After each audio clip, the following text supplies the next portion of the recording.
Sadly, we don't have solutions which would prevent such cyber attacks. Equally, we cannot now decide in Germany how we defend ourselves or which systems, which products we use. Too little on offer from within Germany or Europe. Things that would allow us to determine ourselves how to protect what we value. So it's a complex value, increasingly complex because of increasing interdependence in networks. The right tools aren't there. Take that home with me. For you as the CTO, what's the impact of all of that? There are very many challenges, and it almost starts with digitization, which wasn't implemented in its entirety. And depending on how the company has grown, in our case we grew decentrally. We have 10 business units where everybody more or less does what they want, and then we have a very strong governance on top of it. And this system is a challenge. Another issue not to be forgotten, cybersecurity is first a cost item for a company. It is a measure aimed at minimizing risk, but it's nothing you can sell. So as a first step, you need to invest, you need to have the money for it. And if it's been going well for years, the hope is this good run will continue. So that's a sort of awareness for the issue which we need to work on. Does it include within the company? Oh, absolutely. In the company, in the board, management, and also employees, there needs to be a strong awareness that however well things may have been in recent years, the attack can always hit you. The question isn't whether you are a target, but when that you're going to get hit is pretty clear. But if you haven't yet got the experience of such an attack, you will believe in principle, hope things will work out somehow. But equally, awareness in the among the employees is very important. You can get awareness, but will that really be successful? When we're talking about social engineering, without getting into the systems themselves, we often see that the admin access and admin passwords are actually stored in clear somewhere, which makes it much easier for an attacker. Or let's say you've got various people in the office and the hacker gets access to confidential information because people just aren't aware of the risks. It takes a long time to get this awareness established. I must be honest, I think so too, because we have had this same debate for a very long time, and frequently, always in the same places, talking about sea-level awareness.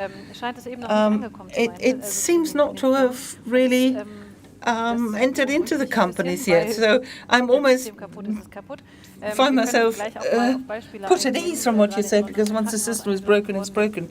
But I'll give you an example of an attack in the hospital, or where people were asked to come and donate blood. Then through the hack, the process was stopped. I mean, this has a major impact. And Mr. Rittmer, I'm asking myself the additional problem of disinformation, which you talked about, if that is added into the mix, will this make it part of the problem, that there is no awareness, or could it be the opposite even, when we notice that there is a threat?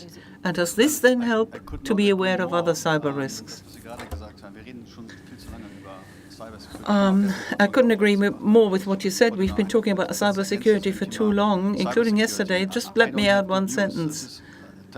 I don't have good news to share with you, because it really is an immeasurable degree of professionalization and commercialization of illegal hacking activities that we notice. There are different estimates made by different companies, all of which have looked into the issue. They say maybe it's 20, 30, maybe 25% of companies have already been undermined and compromised But these perpetrators don't do anything with the access they got. They simply wait for the right opportunity. If I'm looking around here, 1, 2, 3, 4, 1, 2, 3, 4, that is a lot of potential for damage to be suffered on different levels.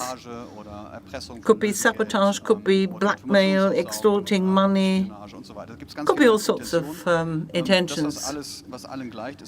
The one thing they all have in common is a high degree of professionalization. There are even agencies, one might call them crime agencies now. They're very professional. They do an initial incidence access. So they generate a range of databases with access to the data of numerous companies, which they then sell. But these aren't just handed on with usernames and passwords. They're getting a code applied to them so that whoever bought my data will be successful, they say. But that person will have to pay a commission. People who work in mix very, very professional when it comes to the damage claims, for example. I could spend all evening talking about this because it really is a big issue. Let's assume you get hit by somebody demanding ransom.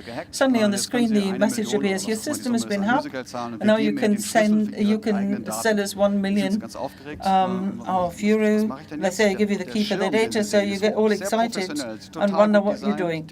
The screen you see is very professional, perfectly designed, and so you have to pay in crypto crypto account, and then you click on the relevant manual and they tell you just how to do it. And I can see some of you are laughing. Better not, because it's really bad the way this is happening. And all the commission-based models with the agencies who have started to develop a sort of agency-type system in these circles. And however absurd it may sound, they're actually trying to advertise their education. So there is a cyber hacker who hacked you, demands ransomware from you, goes and says, you know, I'm not coming back next week and try and get the next million. That won't happen. Don't you worry. So these are absurd thoughts in this brave new world. But there are many companies that pay up because their systems haven't been mirrored, they see no selection. It also works because everybody is sort of simply sleeping through it all. It could be insight that this is possible, has been there for years. I attended the Hasso-Plattner Institute Potsdam Cyber Conference, and they had more than 200 million worth of damage every year, 2023. That was the latest figure I have. And it won't be any less in 2024. The detection rate is close to zero because they don't get close to the perpetrators. So the idea of finding who are the perpetrators, that's not the established tool which will help you combat this sort of crime. What you need to do is interrupt the money flow. And if you go out today, you need to be able to tell your CTO, come on, do something. And whatever they do, it has to be cool. Cybercrime somehow is uncool. It's like drawing up your tax declaration. You've got to do it, you don't think it, then it comes a reminder from the Inland Revenue, then another reminder, and the next one tells you if you don't pay now, there's going to be a fine, and if you still don't pay, we'll take you in prison. I talked about a participant here. It was quite an interesting chat because he said it's something you can compare to a tennis coach. If you go to tennis and says, my backhand isn't so good, and I get myself a coach who trains me and tells me, oh, that doesn't work because your arm is too, whatever, up, down, left, right. And I take his words as thank you, good feedback, and I'll improve. That is cool. In terms of cyber security, I'm immediately vulnerable if as a CTO I say, I've got this and that analyzed as weaknesses, and the tech company told me I need to act here. We already see today that sometimes for even 5 years, existing patches for existing servers for modules that can be implemented without big money or effort, but they are not being implemented. And why not? Because somebody doesn't do the tax declaration. Well, it's not entirely as you say, is it? It's more complex. First of all, patches often don't exist. And the patches that do are new features that don't resolve the problems. I regularly resolve the weaknesses around the patches. And there are some examples of batches which are regularly started. I mean, Microsoft, it took them a year to generate patches that actually work. So we can't say the problem is that we are so slow or we don't want any patches. Often there is no such thing as a solution. And sometimes the patches, even if they do close the weakness, they're likely to erupt in another functionality whose function would then be lost. So it's not easy, it's not to be trivialized. It's a very complex problem with a very complex infrastructure.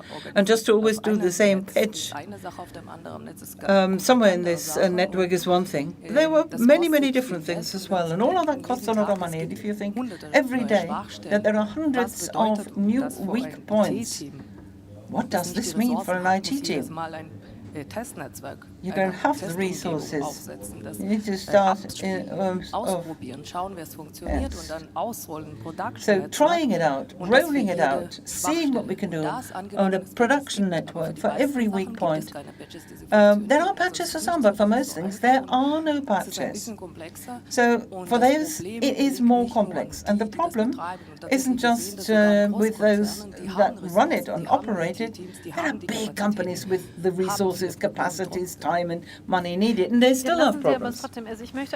So at one point I would like to pick up on that, going into the political arena, because we still have to discuss the idea of disinformation. We said seeking the players is not necessary, and we can't find that easily. So we always say that ever since the war against Ukraine was started with a Russian attack against that country, we've noticed an increased wave of attacks coming from that direction. And people always say, and we also see similar things coming out of China in the past, very much from Iran and North Korea as well, which is not so much the case these days. So, do we say that the threat scenario in this increasingly polarized world, which is after all what we're discussing today, is that increasing? The geopolitical situation has become exacerbated, as has the economic situation, particularly since COVID. In geopolitical terms, we've seen that particularly with a view to China, Russia, Iran, the Gaza war. There are many factors that contribute. Of course, there is also more cyber crime, partly politically motivated, partly criminal. And now we frequently see that the borders get blurred because they will work together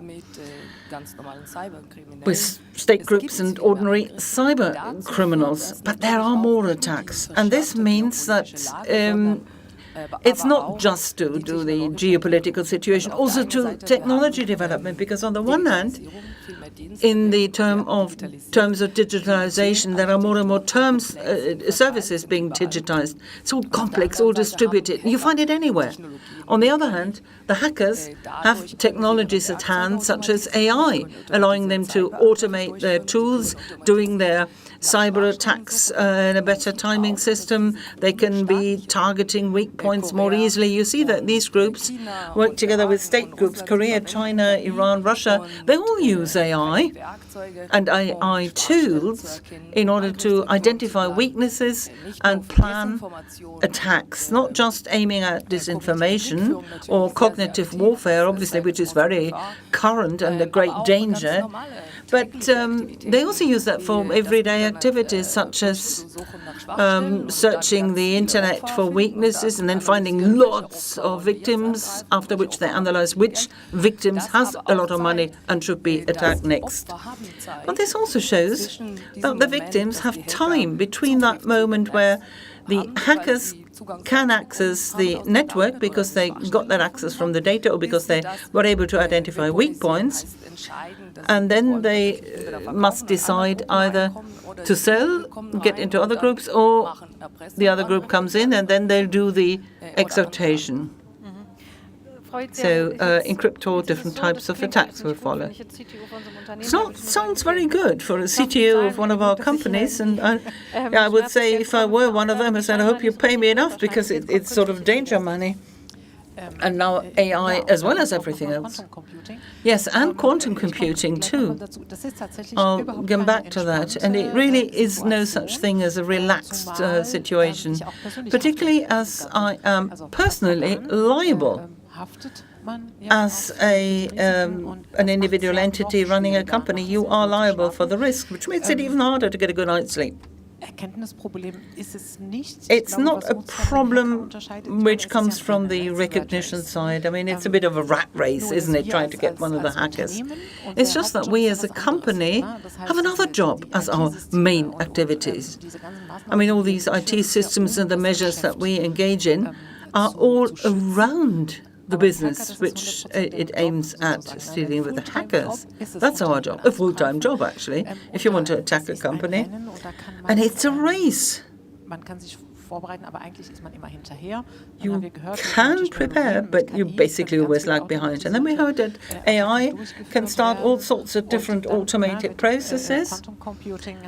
And in quantum computing, another encryption will also be necessary. So this risk, I mean, theoretically it's there, no question. But when I'm looking at how today, sometimes in companies, the setup looks, I mean, you don't need quantum computing to get through a password which is 1, 2, 3. So you don't need to be that brainy in order to have sufficient knowledge in this life cycle where you start with doing the basics, trying to cope with all your systems, and then you don't need to look at where the hackers are and what they're using and how can I work against it. So the spectrum is incredibly large, and it doesn't really matter which size the company is. I mean, there's just no way a single company can do that. So a serious danger, as we've discussed, for our national economy, because when we see what is happening with these huge attack waves, if you attack individual large companies, which also entails attacks on suppliers down the food chain, which causes the maximum damage, well, that's often the bigger problem than the ransom which is demanded, because once you've paid the ransom, you have access to your data. But I'm just where I was before the system went. So no updates, no security gaps have been filled. And before I switch the system live, I'll have to do something there. So that sort of doing everything can take days, depending on the industry you work in. You can't interrupt today and start again tomorrow. It often doesn't work like that. So let's talk about another subject. I don't know whether you're aware of it, but there is an initiative, or rather a website, which is called EU Info. They're collecting information campaigns. I've just seen in 16,000, they listed a great number of cases, some of which, from our angle, we should say are obvious. One current such was that there was allegedly a Russian website which maintained that Russia was fighting in the interests of Europe, because we all represent our own countries, as it were, states, so freedom like in the Second World War, and that is what we would fight for. But I mean, other things like President Zelensky is no longer the legitimate president of Ukraine, because something has to be done. He would have to be freely elected. So, of course, the answer is without war there could be elections, but with war there can't be. So, if we now try to compare the size of the two problems, when it comes to disinformation, we're almost there. Almost when it comes to a silver problem, Mr. Rittmer, I think the problems, their impact and size are comparable. I wouldn't like to talk one person down and one up. So this whole thing is a giant system which has been there not just since AI. I mean, it has really increased speed and impact and acceleration since last year. And this is why it's so important that technology companies that develop technology which can be used for so many wonderful things. But there's still the example that, of course, you will also take in the negative effects. And as a group, as you may know, we also have a platform, and that is also target of information campaign and targeted campaigns. It's a lot of activity we're engaged in to make sure that all the information, which is often actionable, which could be something which is just bad information, doesn't comply with the rules of the game, which this platform has defined, and for good reason. If none of these things work, you'll have to become active. And that job isn't always easy, but it is increasingly industry-supported, technology-supported. And it's very clear that about 96% of all the content removed from YouTube is recognized by AI. Yes, absolutely. Very clearly, more than 90% are automatically recognized, not filtered though, recognized, and after they have been shown up by technology, then the human reviewers will look at it and they give the go-ahead. Well, how many people have you got there? I think there were some videos you could upload. I mean, it's per second. It was amazing. Yes, I think these numbers go beyond our human understanding. The current really obvious time is very important, time, which we are generating here in a few minutes, compared to the days of it that you won't ever experience in real life. So despite of all we are doing, we need to automate properly. The greatest number of videos removed are automatically recognized. And I think the first video which is recognized as an error or violation or whatever, or as being a violation that means criminal proceedings, a watermark is added to that. And the next one, which looks exactly the same way, but it's sort of played backwards, or only the first and the last 6 seconds work, they get the same status with the same watermark and will be automatically opened. What this means is that the problematic videos don't get that many views. More than 80% of people get less than. And this gives you a very good filter. Not a pre-filter, I would like to add, but it means that the videos, before you get live, are submitted to almost a censorship, a proper assessment. And freedom of opinion is a very valuable good, but despite that, we have rules of the game. Interruption by the moderator. Does it mean you rely on users reporting this? That is a different way. What I've just explained is an automatic way. So, yeah, okay, it's uploaded. But when does the filter start? The filters can look as soon as the document has been updated and see whether or not this is the kind of content which has already had other users notifying us about. So in the widest sense, you use it. In the widest sense, yeah, the more user reports we have, the better can we train the system in order to find out, do I have to switch on that little yellow light, and where, God forbid, is that color already black?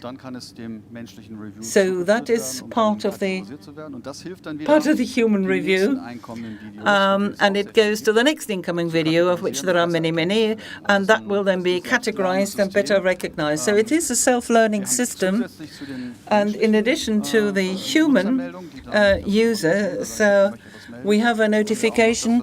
I haven't seen that yet, but I wanted to say we have what we call trusted testers, NGO members, or people from some public institution, people who work with the Institution for Endangered Documents, who provide data materials so that we are able to recognize data material in an automated way. Sounds good, but sounds also a rat race, which we've heard already. It is a rat race, yes, but fortunately, so I don't sound too pessimistic, is one of many rat races in technology, looking at email spam and how to fight it. Spam still exists as a problem, but it's far less important. Index spam, that also has decreased. These weird internet pages that contain the word lawnmower 5,000 times just because we Googled for that word once. they no longer appear, or if they do, then they appear somewhere in a very subordinate condition, or phishing through a browser, you get alerts if you want to navigate to a website that may spread malware. So you can't say for your employees, oh, that'll be all right. Yes, it's not just employees, it's society at large. Many people. It is a huge problem, also a problem for democracy, and it will require a great deal of information to be provided in the school and elsewhere, media skills, so that kids at school, adults at school can do that, and we'll find out where is that done in the company. Are there normally, is there training for that? But it is a problem. But do you have a company against disinformation in your own company? In connection with data and cybersecurity, not so much. It's more general disinformation. And be careful what you read in the net, whether it's true or not. That's the big challenge we have. What is truth? What is truth? It's a very difficult thing to distinguish these days. Media consumption is primarily digital. Hardly anyone reads a newspaper these days, not on paper anyway. So what we're familiar with is I open a newspaper, there's a cover page, and then there are the articles, and I know I'll flick through until I find something I'm interested in. Then I can talk to my colleagues about it the next day. Did you like that article in that newspaper? And we've all seen it, we can talk about it, but that's not like that on the net. If you have an app, then you get so many articles proposed to you, and they're all in a different sequence. So this common ground, did you see the editorial or the front page article? That doesn't exist anymore. So most people read their own information on platforms, and that's your responsibility then, that you need to be good at handling. I would certainly support that. Media competences or media literacy isn't something people like to hear about, but we can't say it often enough. Critical thinking, the ability to think critically.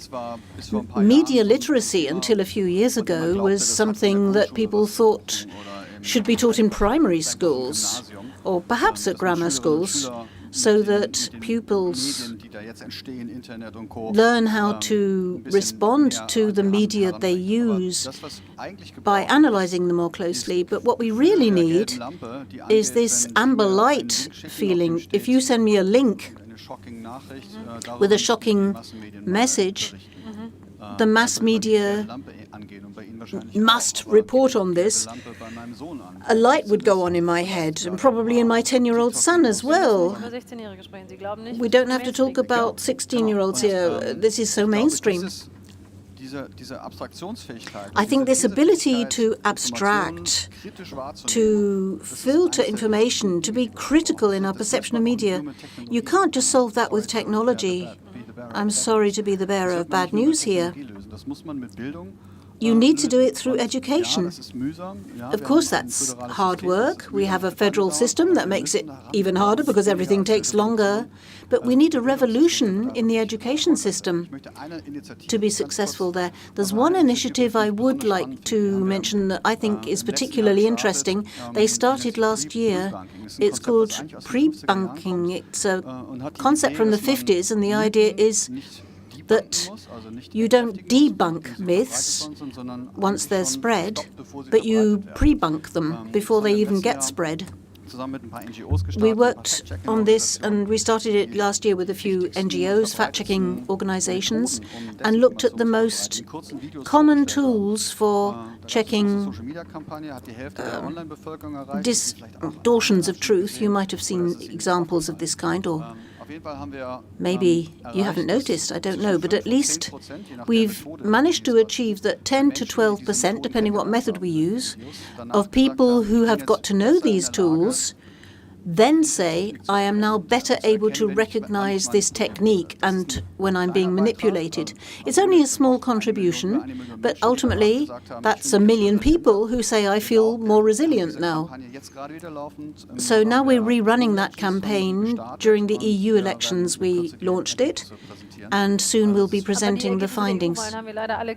But we saw what the EU election results was. But there I can only say, unfortunately, there's a very direct correlation between level of education and voting for the right-hand side.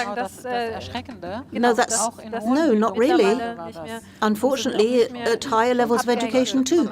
No, look at the statistics, says Mr. Widmer. Look at the statistics that have just come out. People who've left school at a lower level, you've got 13% people voting for the AfD.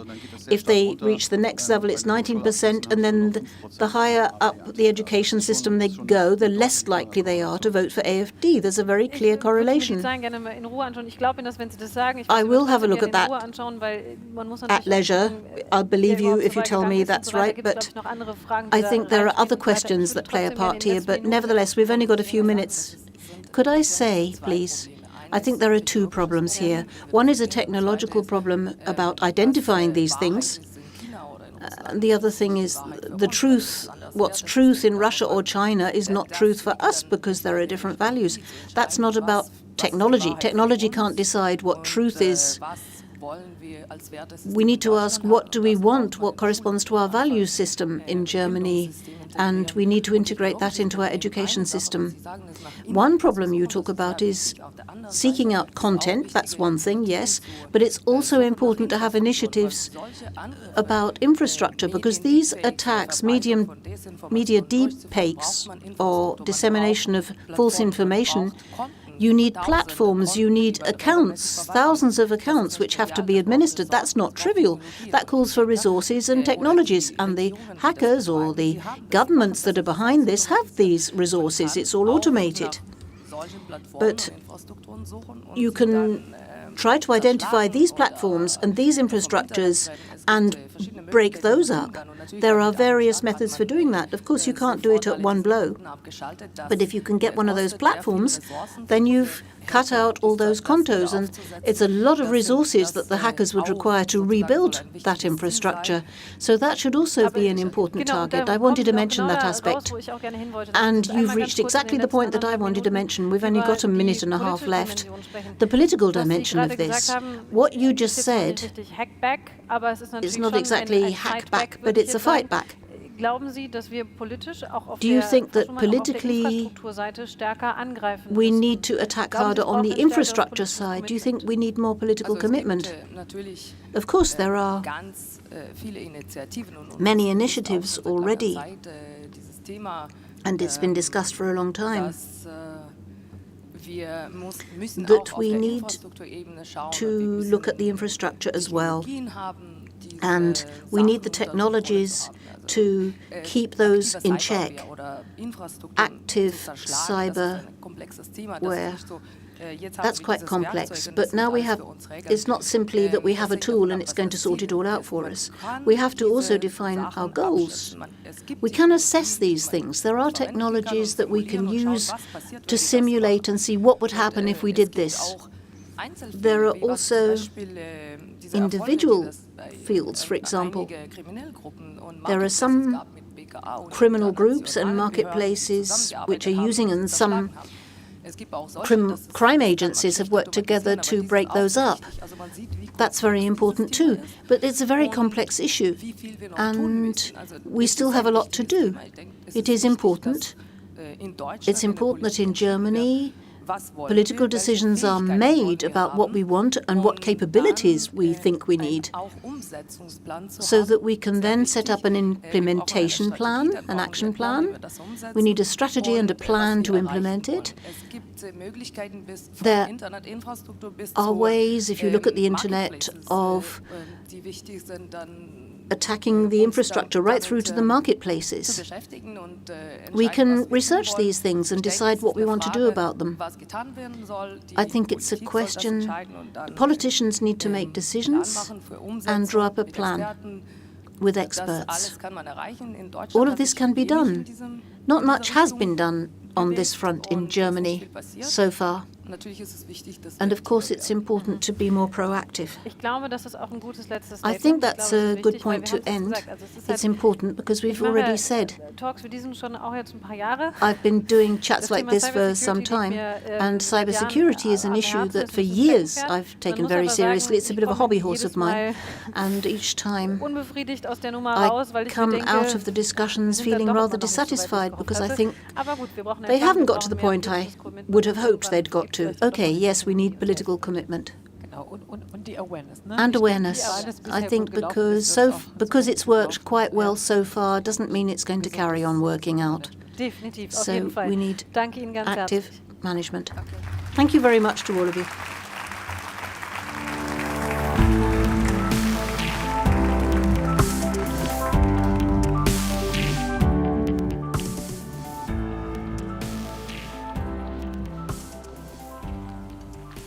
Ja, wir knüpfen an dieser Stelle noch mal an die geopolitische Diskussion, die wir heute Nachmittag auch geführt haben hier auf der Bühne. Wirtschaft mit robustem Mandat, wie kann unsere ökonomische Stärke zum geopolitischen Asset werden? Und ich freue mich jetzt auf die Diskussion mit Claudia Major, Christine Rupp, Armin Papperger und Professor Dr. Siegfried. Herzlich willkommen hier oben, bitte.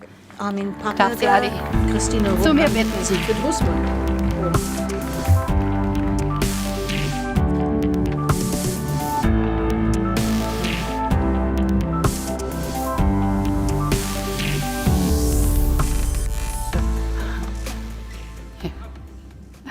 Wunderbar. Ich fange mal die Diskussion, Herr Professor Russwurm, mit dem Titel an. Wie kann unsere ökonomische Stärke zum geopolitischen Asset werden? Darf ich nach dem, was wir heute alles gehört haben, fragen, welche ökonomische Stärke? Asset in this field. What economic strength, after all we've heard about the last couple of days? Well, we can do a great deal. What we do with those assets or abilities is another matter. But if we look at the skills we have, there is a lot out there in this country. Technological skill, process skill. And the question is how we take that competence and use it as a defense asset. It's not the case, I think, that economic deterrence in the sense of let's not upset the Germans because they're so strong. That's not going to work. But we do have technological competence in companies that provide professional cyber security services. And there are other companies as well that we could draw on there. So I'm not scared that we don't have the competence, but as with so many questions, it's how do we get it up and running? How do we get all this implemented where we need it?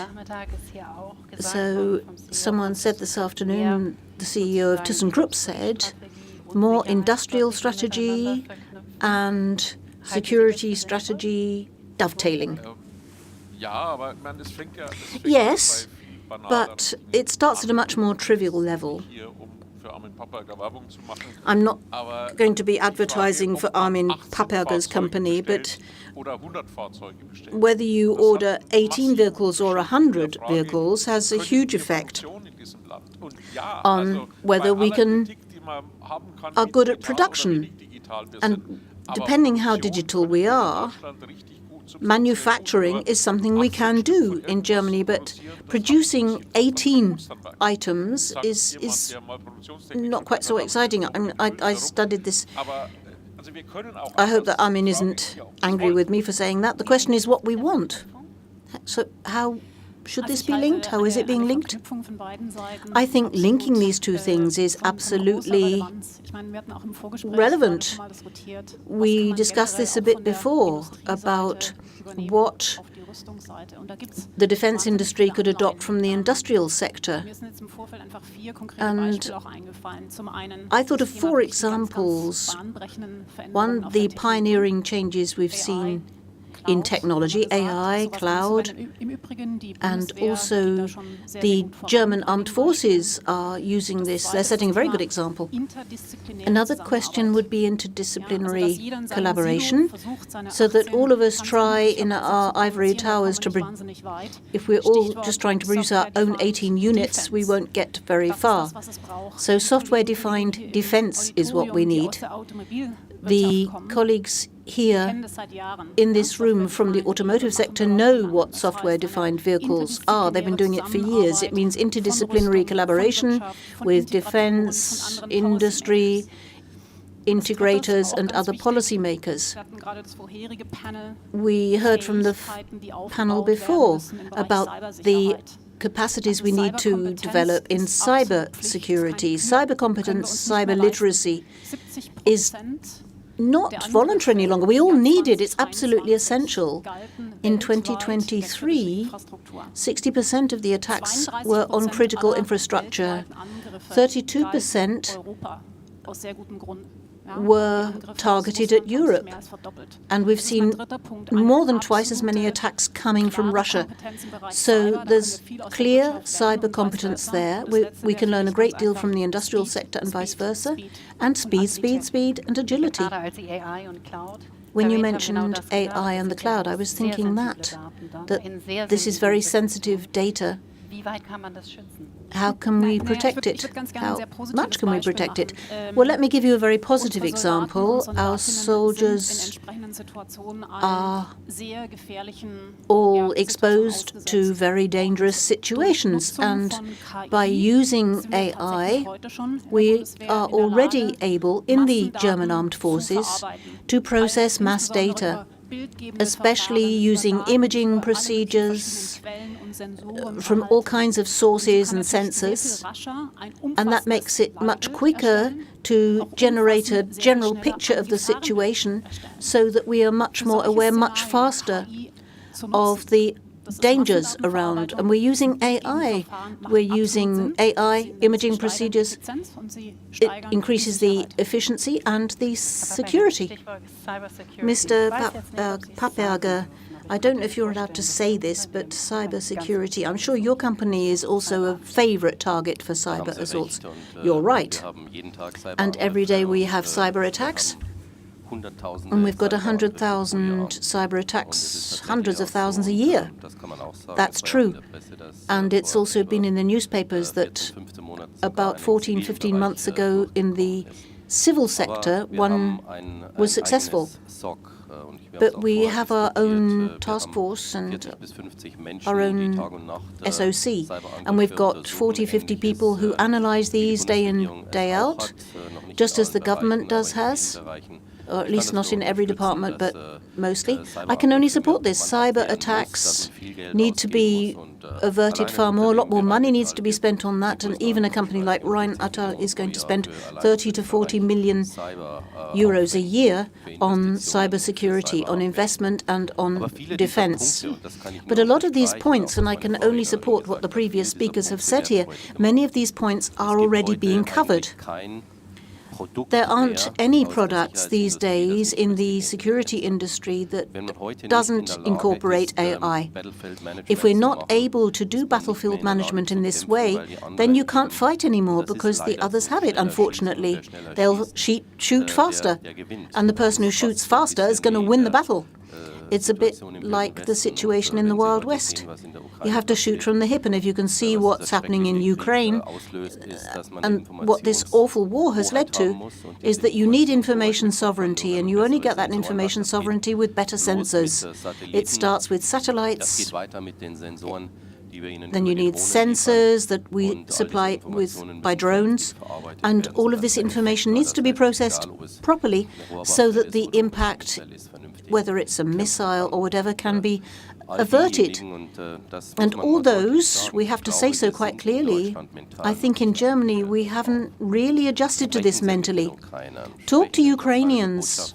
I've just been talking to, or I just saw the ambassador here. Talk to these people and listen to their situation reports. What does it actually mean, being exposed to this? And if your family is under attack, that's when you realize how serious the situation is, or if people in your family have been lost as a result.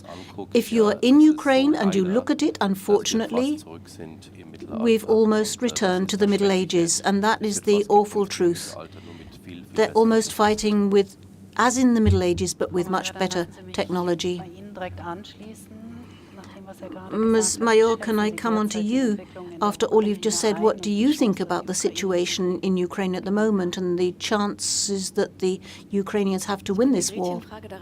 I think the $64,000 question is, what does win mean? My definition of win would be that Ukraine is able to end the war under its own terms and does not have to establish peace on the basis of surrendering to Russia's terms. And if we look at the current situation, there are two constant factors. One is that Russia is continuing to attack. Russia is quite deliberately attacking civilian life and civilian infrastructure. That sounds so abstract, but over half of the energy infrastructure in Ukraine has been destroyed. And as we look towards next winter, the question is, if a building doesn't have water or power or gas, how are people going to survive? So whether it's homes or hospitals or towns, the task is to bombard Ukraine. They are trying to force people out of the regions because they can't survive in these places any longer. So they're trying to drive people out, and they are trying to bomb Ukraine into capitulation. If you look at the civilian situation and the basics, next winter looks really bad. And this is a systematic approach. And let me say this on the record, it's a war crime, because attacking civilian targets, everything that civilians need in order to live, from the hospital to the power station, is banned under international law. This is one constant factor that we've seen for a long time. The other is that Ukraine is managing again and again in occupied territories such as the Crimea or military targets on Russian soil to destroy those. It's not black and white. There's a lot of grey, though. If we're going to be honest, to put it simply, there are three ways this could go. One is the ideal, the way to victory. Ukraine would get all the support it needs, politically, financially, military support, money, enough money to keep families going in order to end the war. But at the moment, there is no indication that that is happening. Although the West support is huge, I don't want to play it down, but it's not enough. The second is that the support needs to remain in place, politically, financially, military, and so forth. This would give Ukraine a choice between a war of attrition and gradual defeat. The third scenario would be that the West starts to withdraw support in all those fields because, for example, Trump wins the election in the United States, or possibly in France, the Rassemblement National might form a government, and there is a general fatigue across Europe. And then, ultimately, Ukraine will can only go down the path of defeat. Now, that's not...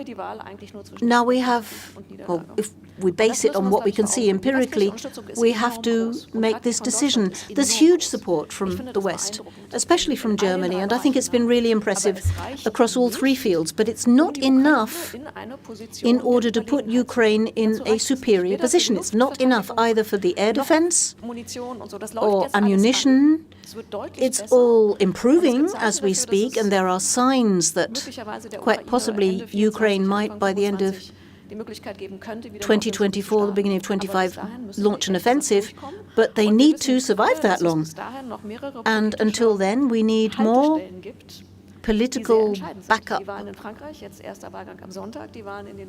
That will be the elections in France and in the US.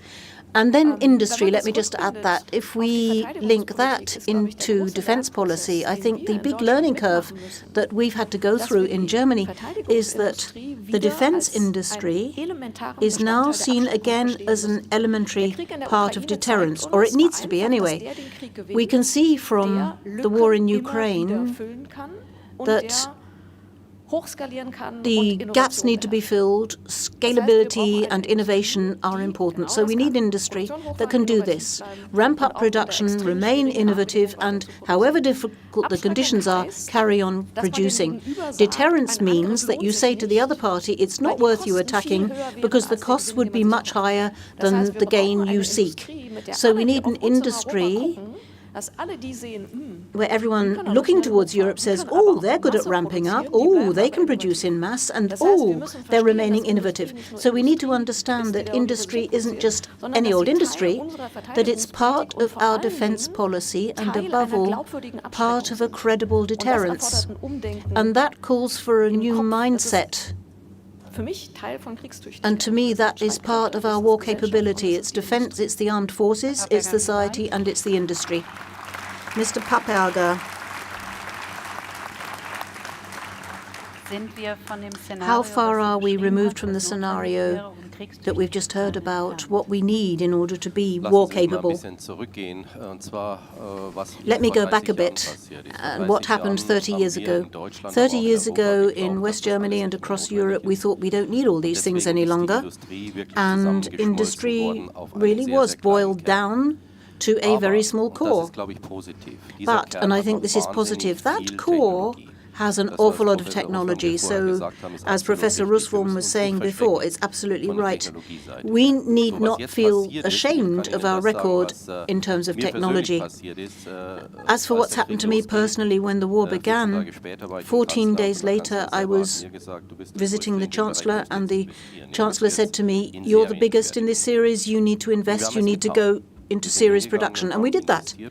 We invested, and I can give you the figures.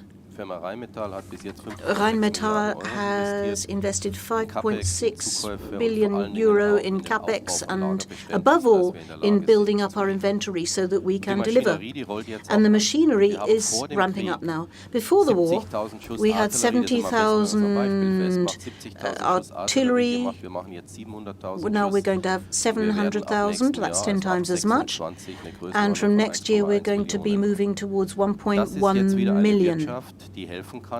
That is an industrial sector that can help, and if Germany should be attacked, and for people who don't have the figures at hand, Ukraine needed about 2.5 billion shots per year, million shots per year. So even though we're ramping up, we can't completely cover Ukraine's needs, but there's still the United States, there's still other nations in Europe who are able to help. So we are able to ramp up fast, but we're only able to do this if we are big enough to carry that investment. A smaller company wouldn't be able to do that. So we had to discuss something else as well. Is this a strategic industry for Germany? Is this a strategic industry for Europe? And if so, how can we get to a point where in Europe we acquire champions like the United States have? The US made it quite easy for themselves.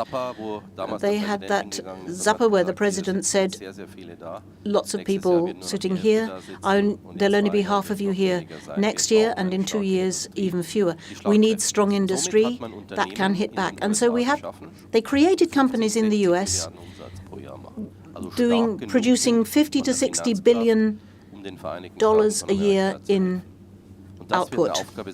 And that will be the task in Europe. We're going to need that scale. Now, I know people are getting scared. People are already saying, Rheinmetall is still small.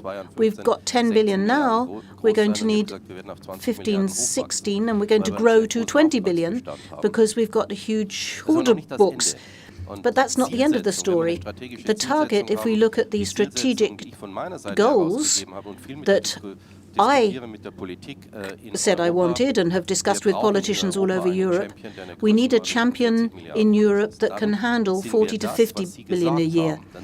And then we have that capability. Then we can be fast, as you were saying.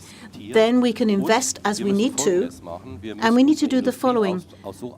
We need to develop our industry in such a way that we have reserves to draw on as well. Rather like the Americans do, they perhaps have Perhaps they can produce 2 million shots a year, but they only produce 1 million. Or perhaps they only need 1 million, but they can stock the others, and then we can look at co-funding with the US so that we can ramp up quickly, so that what the colleague from the ministry was just saying, anyone who comes along and attacks Europe will say, oh, they can react fast if they want to, let's not get our fingers burnt. Let's talk about planning security when we talk about investment. It is important for many companies, also in other industries. Planning security is always important, but we are entrepreneurs. But we carried out this investment without having any security regarding our planning. I did it on the basis of a handshake with the government. We said we build up whatever it takes. We built a factory here in Germany, in Lithuania and in Romania for gunpowder. We did it in cooperation with the European governments to build up a European network. It's a pity the minister isn't here because he completely supports us. And the minister really takes the lead in order to coordinate all of that in Europe. Germany doesn't have to be ashamed of what we can do, but we want to be in alliance also with the other European states so that we can create jobs. It's not enough to say that Germany is taking up all, and we invest a lot also for Ukraine. We have to manage an overall European effort. 1.5 weeks ago, I opened the first tank factory in Ukraine, and we're going to build up an ammunition factory in Ukraine together with the Ukrainian government. It's a European topic, and European security means European investment. We are entrepreneurs. I do all of that without a security network. I have no Hermes guarantees whatsoever, because if I sat down and waited to get a contract, I would not have produced a single piece of ammunition. The factory we have built were based on a handshake with the government. We started building and we've signed the contract a week ago. Is that what you mean when you talk about attitude and leadership, topics that we discussed a lot? Without leadership, we can't make ends meet. And we are very happy to have a defense minister that has leadership. And we should support him. We should not leave him in the lurch. We have seen the Minister of Finance. The Minister of Finance must support the Minister of Defense. He will do that. And the Minister of Finance, of course, does not want to spend more and more into social tasks. He wants to invest more into defense capabilities, security capabilities. Mr. Lindner is convinced, and the Chancellor must also give support. I can only continue to work with all of them, and we can, just as an industry, support the Defense Minister Pistorius. We need soldiers that are willing and ready to defend our country and Europe. We need an industry that develops quickly, that invests, and that gets all the support it needs. Because if you just turn the back on industry, it will be just a one-time effort, and the situation is going to deteriorate because nobody is ever going to do that again. I mean, the readiness to defend the country is one of the biggest responsibility, and serving my country, that American slogan must also be understood in Germany. Thank you. The two elements you mentioned, Mr. Pappberger, were important, the industry and the armed forces. We need fully equipped armed forces that can even be capable to have a cold start, that can train as they fight. The second element is industry, and the third important element is society at large. It also requires the whole of society to understand it's necessary to have defense capabilities. And society must also support all these endeavors. All the years where we could just create a special fund to create more money for the armed forces, this is over. We need to be willing and ready to continue supporting the things we've built up. And that is the most important question. The political system we have in Germany and in Europe, free democracy, is called into question militarily and externally. Russia has shown several times that it wants to shift borders in Europe, and it has the capabilities. The Russian industry has switched to a war economy, and they're filling up their warehouses, not just for the war against Ukraine, but much larger than that. We have a neighbor that has the intention to attack Europe, and it has the capabilities in military terms. And it has shown in the past in Georgia, in Libya, in Syria, and in Ukraine that Russia is willing and ready to start a war to defend their interests. Behind Russia, we also have China and other actors, which means for us in Europe, we as societies must understand that the things we have built up must be defended now. All of that is being called into question militarily. It does not only mean deterrence, it also means resilience concerning society at large. Are we defended against cyber attack? How well can we handle fake news and cyber propaganda? That's educational policy, and it also concerns the supply chains.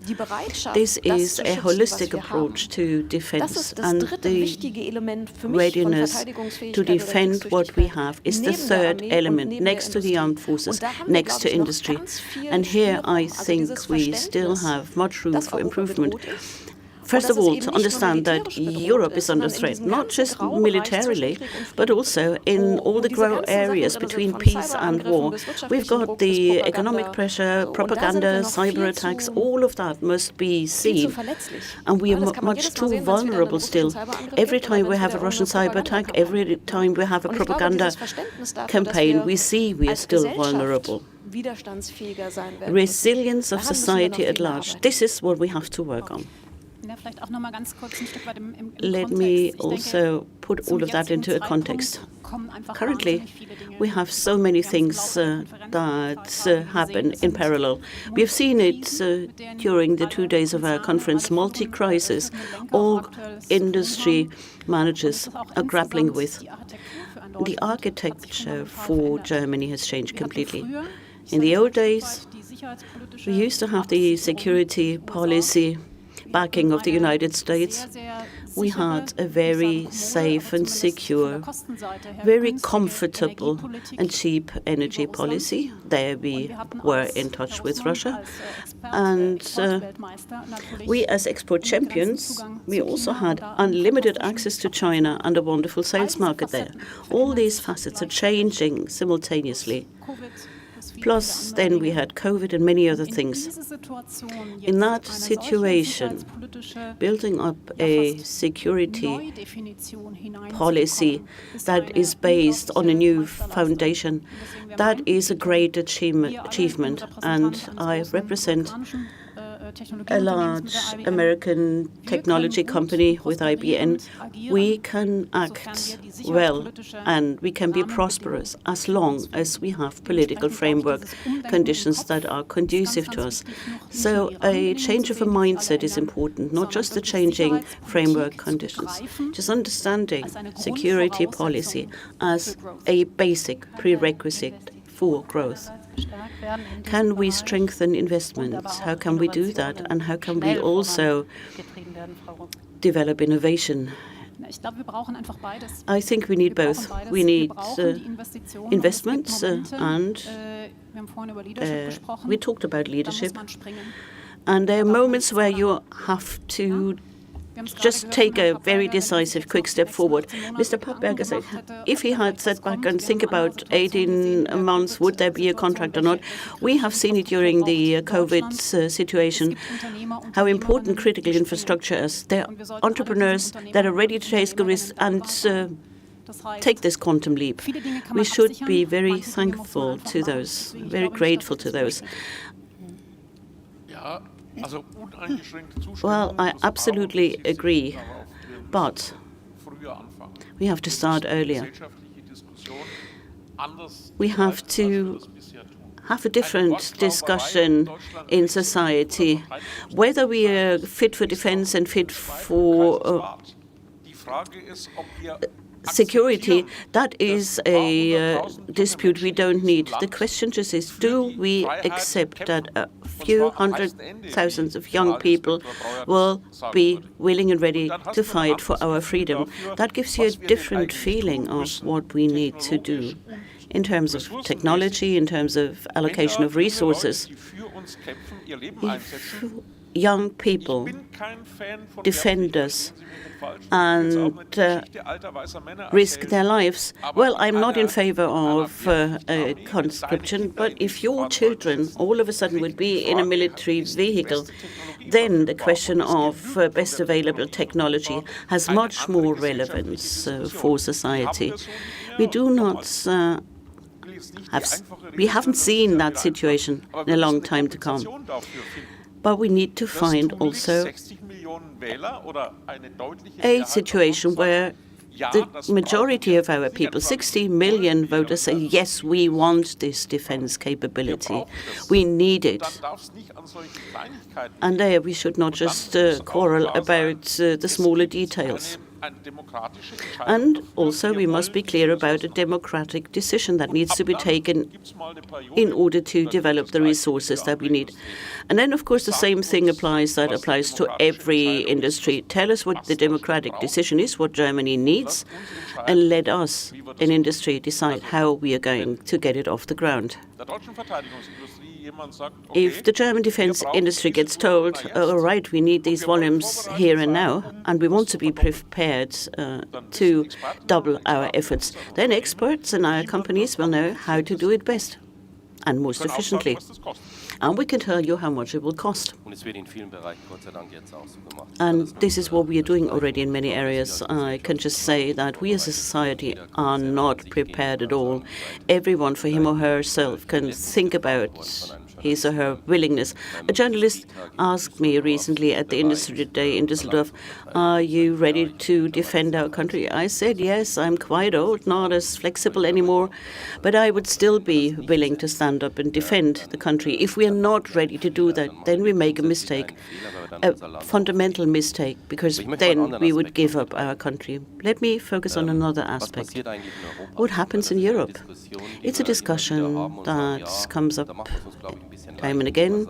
And we usually say, well, we have to combine and bundle our efforts. We have to do everything on a European scale. It's a largely politically driven task. Industry cannot solve this problem, will not solve this problem. Let's take an example. Main ground combat system. That is a discussion we have between Germany and France at the moment. We have improved. It took us 2 years to get a political solution. What to do next. And this huge project that costs 100 billion euros, 24 million only were spent over the last 3 years. So we are slow. We talked about speeds. We are not fast. We are too slow.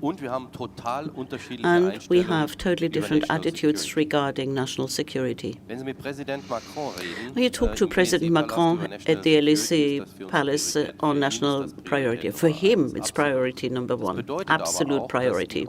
And also means he wants to have the lead in Europe because he said, we are a nuclear power, we are great, and we want to take the lead. We need a proper division of the tasks between the countries, and I think we have to be able to produce in all European countries. An idea that was developed was that we should have centers of excellence and competence in many countries. We should have a competence for aviation in France and tanks in Germany and so on and so forth. We need these centers of excellence and we need satellite states for production. We do not have that yet. And since we do not have it, the governments want to get the money. This is not the way to make Europe great. We need the lead nations like France, like Germany, like Italy, like Poland. those countries will have to assume tasks, and we have to give them the budget. If you've listened to Minister of Finance Lindner, you will have heard that as of 2028, we are going to stick to the 2% defense spending. 2028 is a long time to go. The investment that we carry out in Germany and Europe, they cannot wait for another 4 years. We cannot say we build factories for hundreds of millions, but we'll wait until 2028. And I mean, 100 billion were spent. And I must say very clearly, the support we give to Ukraine at the moment, there is no money available. We cannot sign contracts to help Ukraine. That's a fact. This is reality. The money is gone. And if we don't find an agreement quickly, all the discussions we've had with the Chancellor, Vice-Chancellor, and so on and so forth will be to no effect because nothing will happen over a period of 3 years. Here I'd like to come back to you, since we talked about the United States. What can we do on the transatlantic front? How can we work together and continue innovation independent of who will be in the White House? I think strengthening our relationships with value-based partners, that is fundamental for everything we do. We need a transatlantic alliance. For us as Germany, that is a very important element. We've said we live in difficult times. There's hardly a company or a region or a government that can do it alone.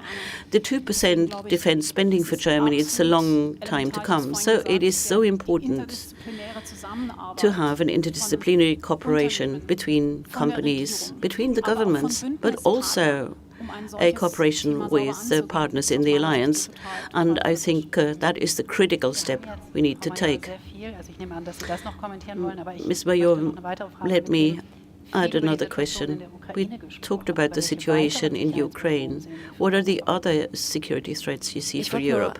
I would just mention one thing concerning the 2% defense spending. The NATO summit declaration of Vilnius said 2% is the baseline. That is the minimum. That is to say, if we are proud and say, yes, we are going to manage 2%, well, that means we've just done our homework. But 2% is not the upper limit, it's just the basis. When you look at NATO's planning for Europe, in order to fulfill it all, to have the personnel and equipment, we are talking about 3%. At least 3%. And this is always a parameter where the United States remains a reliable partner for Europe. If we get Trump, we might be in a totally different situation. But even if Biden gets re-elected, the focus of the United States is on Asia. So the 3% are just the minimum. You just remember Mr. Mais, the inspector for the armed forces, said, we have no money left. We are bankrupting. Honestly speaking, we have even less money than we had at that time, because many of the support that went to Ukraine came from our active supports for the armed forces. And restocking has not yet taken place. The old homework we had, all the gaps we had in the equipment of our armed forces, they're not the end. New gaps were created because of support for Ukraine, and we get even higher gaps because of our ambition regarding NATO. And of course, Bundeswehr wants to become one of the best armies in Europe. 2%, honestly speaking, is not enough for that. So we have to make sure we have a long-term financial basis, secure basis. As far as challenges are concerned, I can talk about Russia, China, authoritarian states, but let me do it differently. The external challenges for Germany are and Europe are the challenges we are aware of. Nuclear proliferation, more states want to have nuclear weapons. We have more authoritarian states. We have neglected internal challenges. France on Sunday will go to the polls on the 7th of July. They are going to have their second round.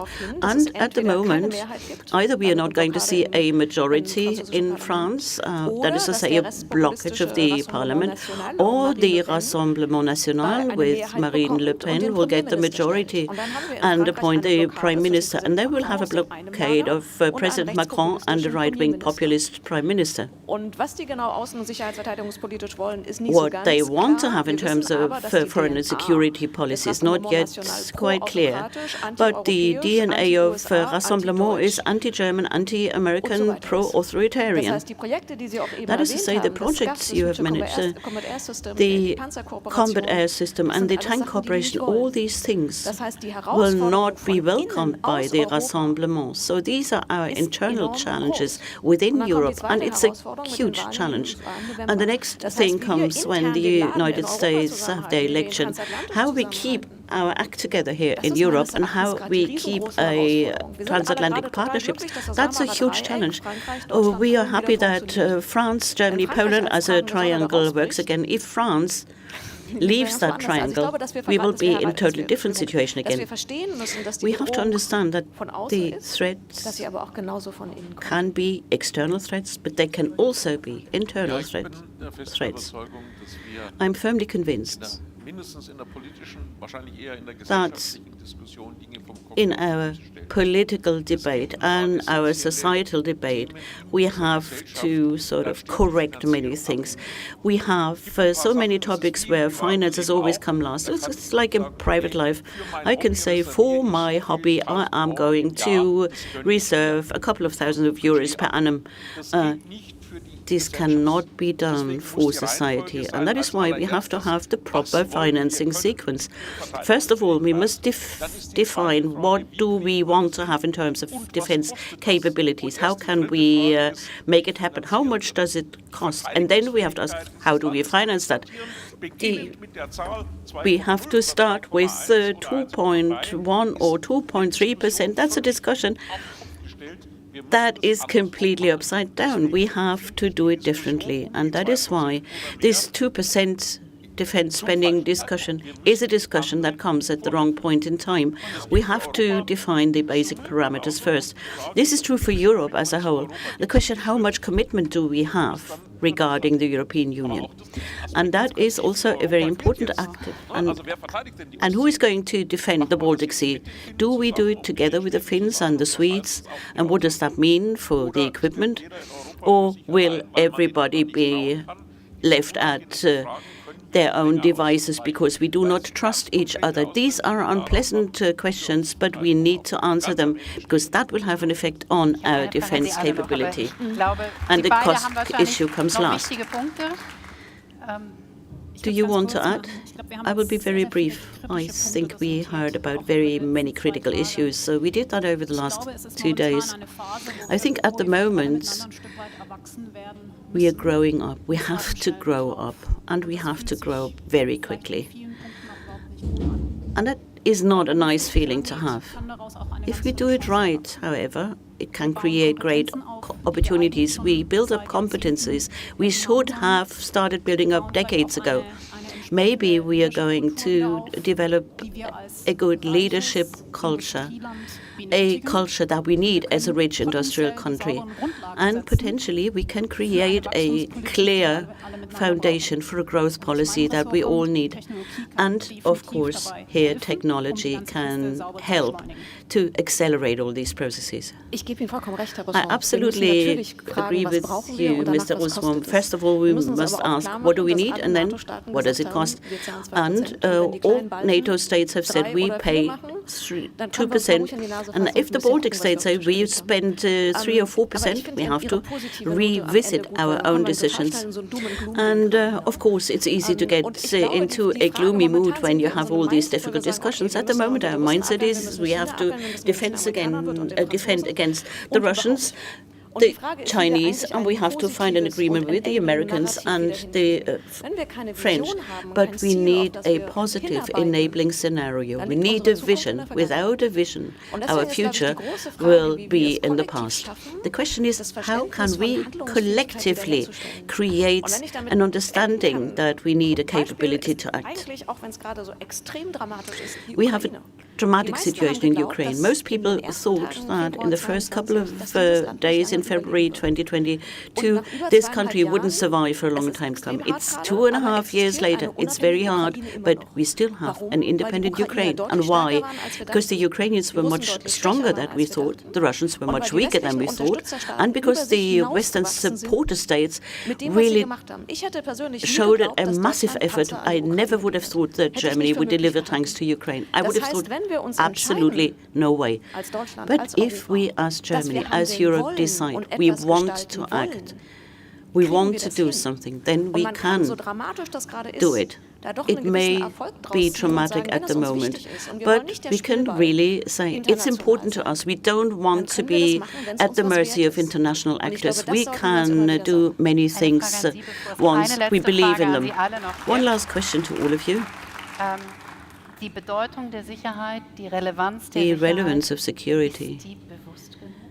Are people absolutely aware of how relevant security is? What can we do in order to raise people's awareness?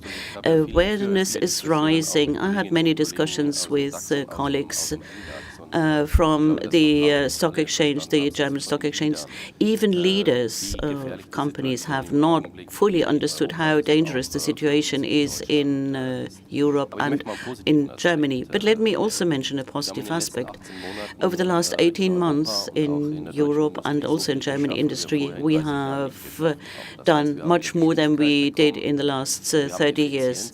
We regained speed. We are efficient. We have many young people. Usually young people get blamed by the older generations that they're too sluggish. This is not the case at all. We have 185 applications at our company, most of those people being very young. We are a company with 35,000 employees and 6,000 newcomers join our ranks every year. These are young people capable of performing, willing to perform, and they want to defend our country. They have decided, I'll join Rheinmetall because it's a technology company that makes sure Germany and Europe remain safe. And those numbers are increasing. I think we are going to get 250,000 job applications. And as an entrepreneur, it's really a complex thing to deal with all these applications. You need digitization. So don't put the blame on the young generation only. Don't think they do nothing for our country. Don't think they don't want to defend their homeland.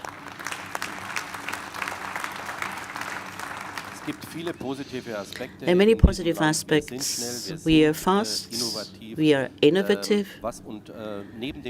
And next to the money, of course, that money must come from our own budgets. It's taxpayers' money. But there's another aspect I'd like to mention. Let us keep up cooperation with Europe and other countries outside Europe, Australia, Singapore. There are so many countries out there that have a Western mindset. We have talked about Canada, the most European, non-European countries. Why don't we enter into a cooperation with these countries? Why don't we bundle our resources in order to get stronger and be able to defend our country?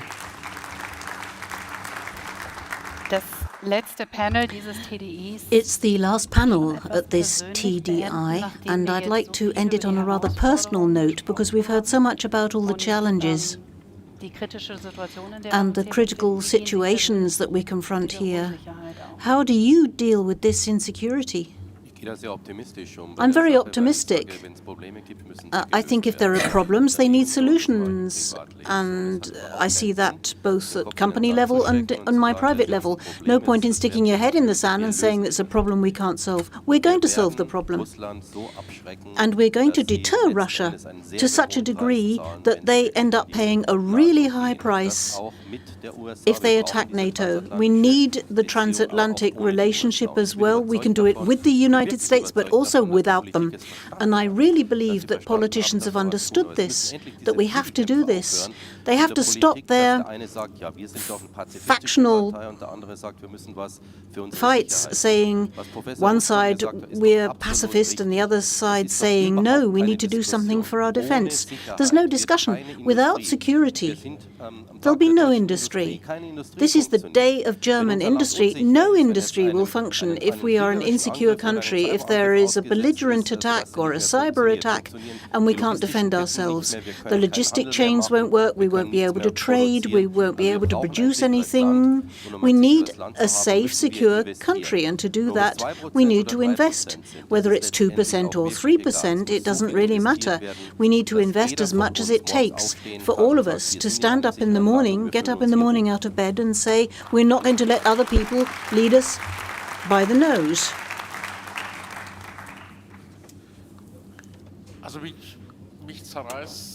What tears me apart, if you like, here especially, but also on other issues, is the knowledge that we can, if we want to, and the dilemma that this wanting to doesn't seem to function. And obviously things aren't bad enough yet for people to draw this conclusion. That's what gets me. And to say it has to get worse before it gets better is one of the stupidest mottos that I can imagine. Intelligent people don't do such things. And it applies to so many things that need to be changed in this country, but above all applies to our defense capability, because I know that if we have the decision, that we can do it. I have no doubt about it. Whether we cooperate between lots of different companies, right across industry, we are fostering international cooperation. We've been doing it for 70 years. Why can't we do it in the defense sector? We know how to do this. We know what it takes. And you can't move me on this. We need a public discussion about this.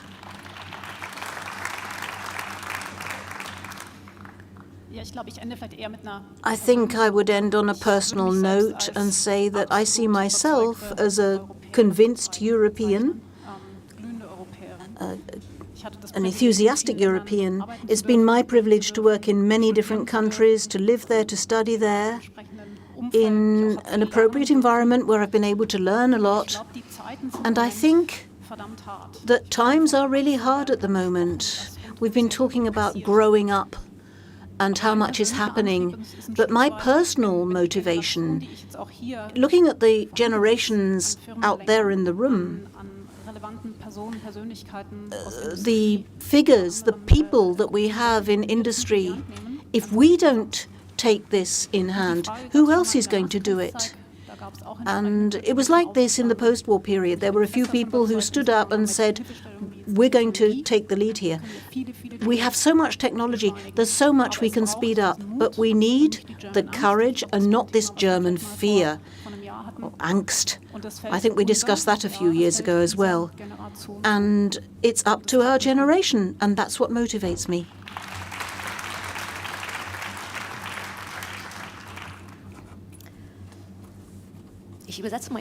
Let me translate your question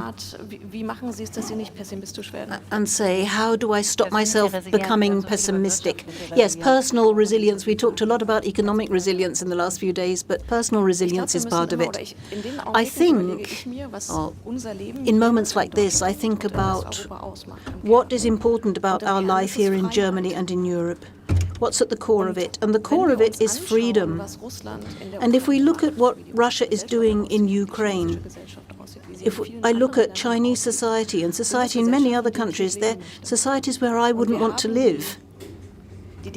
And we have democracy, we have freedom. For far too long, we regarded this as a service provided by the state. But let me say personally, I've been in countries where was no freedom in the GDR. And if you talk to people like Mikhail Kallas, they say freedom is priceless.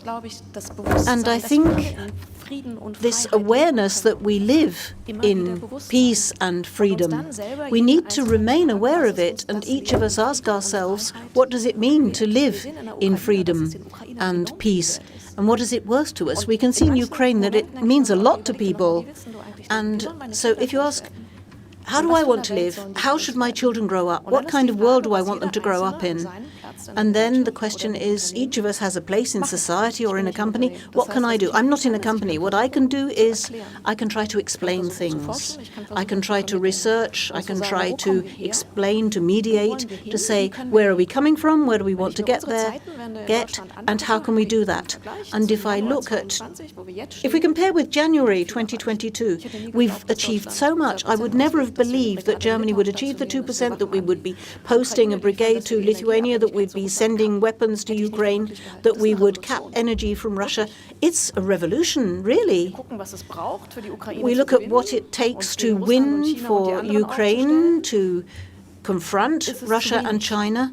It's not enough. But this not enough, compensating for that, finding the energy calls for us asking, what is our motivation? And my motivation is to defend the freedom we have and to understand how lucky we are to live in such a free society. And that is motivation enough. Well, that's an excellent place to end it.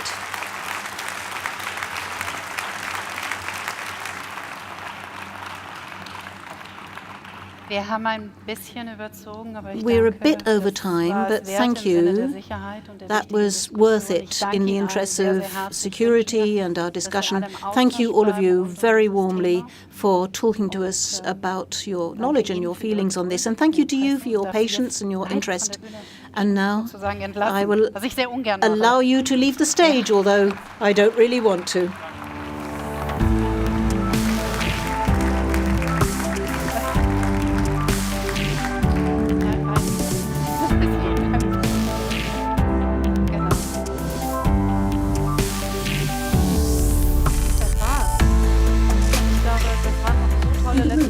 That was it. I think these were some excellent last words.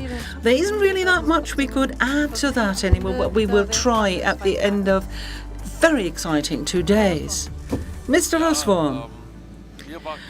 Well, I understood that when we finalized the agenda, it would be difficult to close on a positive note. Because that would really be a difficult exercise, but I'll try to do it anyway, because yet again, and really, we were close to asking how much can this country do and achieve. So went up and up, as it were, over the past 2 days. But in the end, that is the positive note. We do know we can do it. Now, we as industry have to do our bit to make sure that the mandate from society to industry is dealt with. This country, which is an industrialized nation, and there is no alternative to that. I find that I was proud of that we heard that this morning. I mean, that's how I started way back as the president of the BDI. We ask ourselves, do we all agree that this country is and has to be an industrial nation, an exporting country, a country of innovation? And for me, these 1.5 days have confirmed my belief. They also confirm that German industry can do it.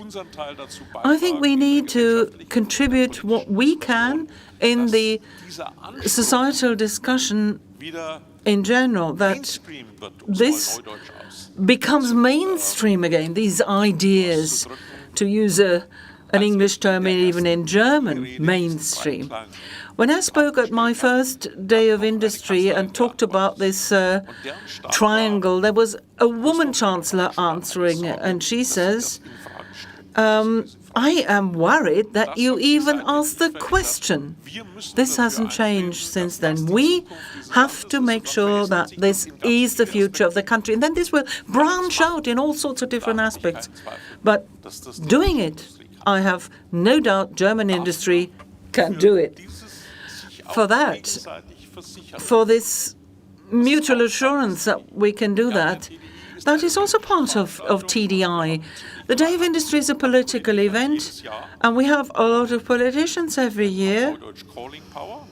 We have a calling power. I mean, nobody can avoid the Day of Industry. But this is only one side of the coin, which is this event. The other side of that coin is that we agree with each other and mutually assure ourselves that we'll get it done. And I'm absolutely grateful that both sides come together here at TDI. I mean, you are the jury. We are the organizers. We, Ms. Gunnar, I think it was a very successful TDI, and I hope for you, in particular for those of you who've persevered until the end, it was a time worth spending with us and a good event.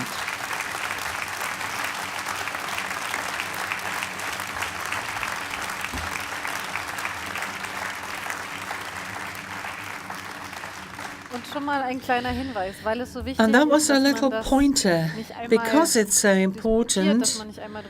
It's not something you discuss once, talk about once, and tell each other what one can do, what one still has to do, and to read out the to-do list. Well, it's not enough. There has to be another Day of Industry, so keep track of the day, 23rd, 24th June 2025. Calling power will exist then too, and absolutely sure of that. And there's going to be a debate on issues we don't want to avoid and can't. So right in the middle of the election campaign, and our calling power is going to be very easy then. All we need to do is tell people what date and they'll all come. No doubt about that. Right, then I would say, well, there isn't much more to add to that, apart from a very big thank you. A thank you to the two of you for the excellent moderation you have given us for these 2 days. This is your round of applause. I think we would like to thank you for trusting us. That was easy, because you're proving it again every year. And I would also say thank you from all of us to the many, many people who we've only seen in the background. All the people who have made these 2 days possible, whether we're talking about light or sound or direction, camera, catering, and everybody who's helped us find the right way. There were so many people involved to make all of this possible. To all of these people, a big thank you at the end of TDI.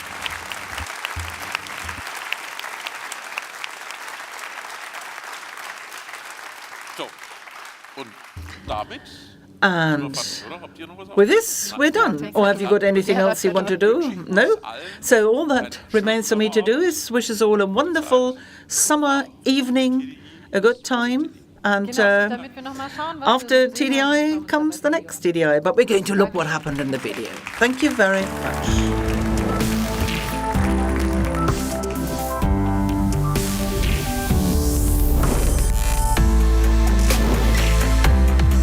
Müssen wir alles daran setzen, Zusammenhalt und Zuversicht zu stärken und in Teilen auch neu zu begründen. Das ist die zentrale Aufgabe unserer Zeit.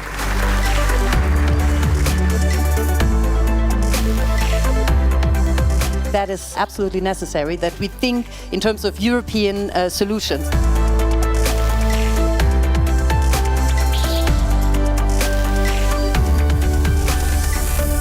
Wir müssen doch auch Verantwortung übernehmen und da müssen Taten folgen.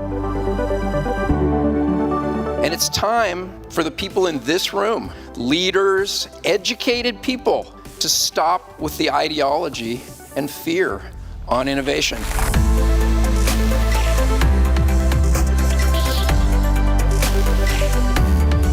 Wir müssen es schaffen, wirtschaftliche Sicherheit und eben Zusammenhalt in polarisierten Welten zu stärken.